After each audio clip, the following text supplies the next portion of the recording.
menit, 15 menit untuk presentasi, 15 menit untuk diskusi.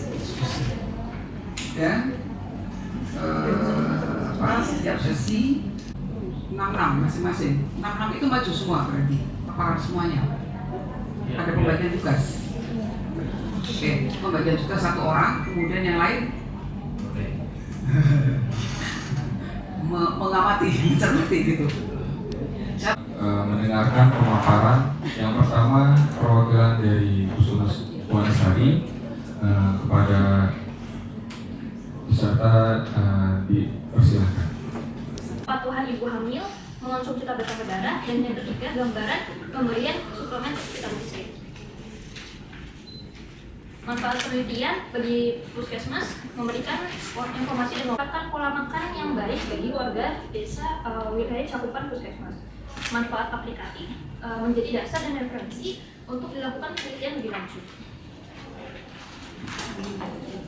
Ikuti program kami, kemudian kriteria eksklusi berupa ibu hamil anemia yang usia kehamilannya di semester 3 dan ibu hamil yang sudah melahirkan, dan yang terakhir ibu hamil yang menolak untuk mengikuti penelitian.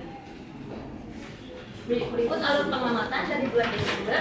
Kami mencari informasi mengenai ibu hamil yang mengalami anemia, kemudian dikoordinasi dengan bidan desa. Kemudian pada bulan Januari memulai penyuluhan dan pembagian tablet tambah darah dan kemudian pemberian vitamin C. Dan Februari sampai yang merah itu sudah melahirkan, yang kuning itu belum minum sama sekali. Kemudian ada persentase jumlah tablet yang sudah diminum selama 3 bulan.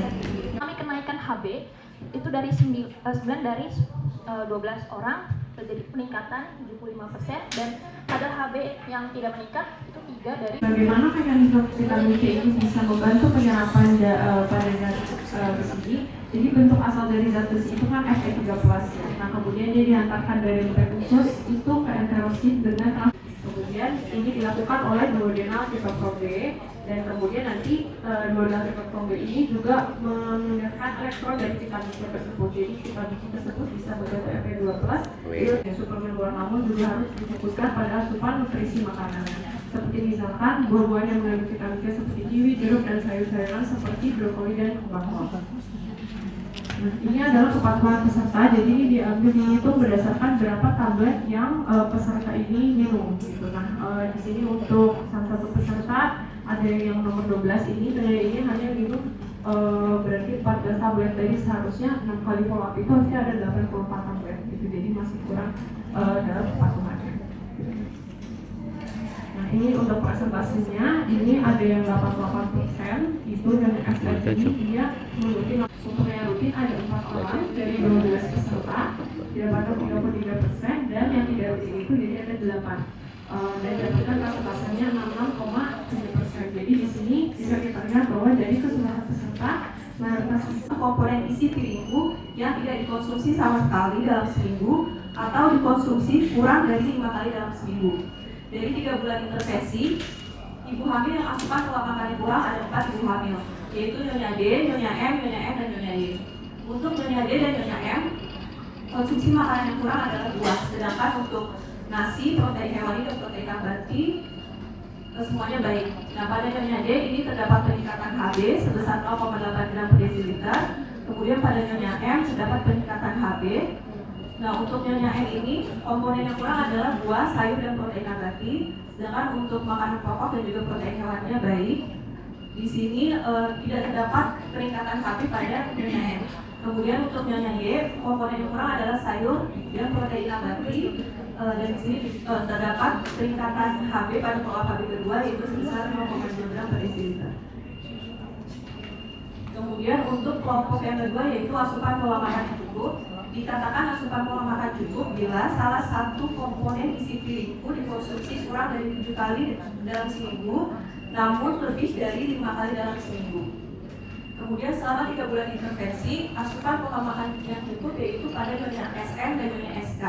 Pada Nyonya SN, pada bulan pertama konsumsi makannya sudah baik, dilihat dari adanya peningkatan HB. Kemudian pada bulan kedua kurang buah, dan pada bulan ketiga dapatkan bahwa dari pencapaian indikator yang keenam, yaitu yang berhubungan dengan kepatuhan pengobatan tuberkulosis itu hanya mencapai 53,74%. Nah, dari situ kami juga mengulik lebih lanjut mengenai hubungan pengetahuan dan juga tuberkulosis ini, di mana didapatkan bahwa kurang pengetahuan dari TB ini sendiri di masyarakat itu cukup prevalan. Dan selain itu juga kami melihat latar belakang di Puskesmas Bunyai dan juga Kecamatan Bumiayu dari SDM tempat media isolasi screening yang terbatas.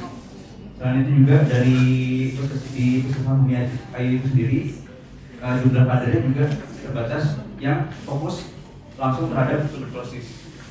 Nah, dari situ juga dari riset yang kami dapatkan juga didapatkan bahwa pengetahuan itu selaras dengan motivasi dari pasien. Jadi maksudnya apa? Ketika pasien mengetahui penyakitnya, baik itu tuberkulosis atau penyakit jantung atau penyakit lainnya itu, maka antusiasme seseorang itu untuk berupaya untuk sembuh semakin tinggi. Dan ini berhubungan dengan usaha kita untuk meningkatkan pengetahuan agar pasien ini akhirnya meningkat kepatuhan. Kami dapatkan bahwa salah satu hal yang menyulitkan di Puskesmas Bumiayu adalah angka tuberkulosis yang cukup tinggi dan juga pemaparan atau intervensi terhadap kasus tuberkulosis ini yang masih kurang. Lalu dari situ juga kami mendapatkan data dari IKS atau Indeks Keluarga Sehat Puskesmas Bumiayu.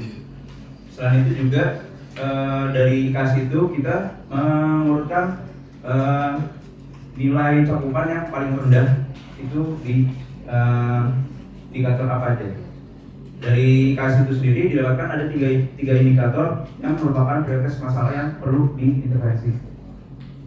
Nah, ini dia dispesikan dari Puskesmas Bumiayu, di mana di tabel yang dimerahkan itu bisa dilihat ada 4 yang cukup rendah cakupannya. Yang paling rendah didapatkan ada penderita hipertensi melakukan pengobatan secara teratur. Di sini masalah yang kami ambil ada penderita TBC baru mendapatkan pengobatan sesuai standar itu lebih tinggi cakupannya dibandingkan penderita hipertensi. Kenapa kami tidak mengambil yang hipertensi? Karena dari berdasarkan wawancara kami juga dan juga intervensi yang sudah dilakukan di Puskesmas Bumiayu dan sebelumnya juga itu sudah dilaksanakan intervensi.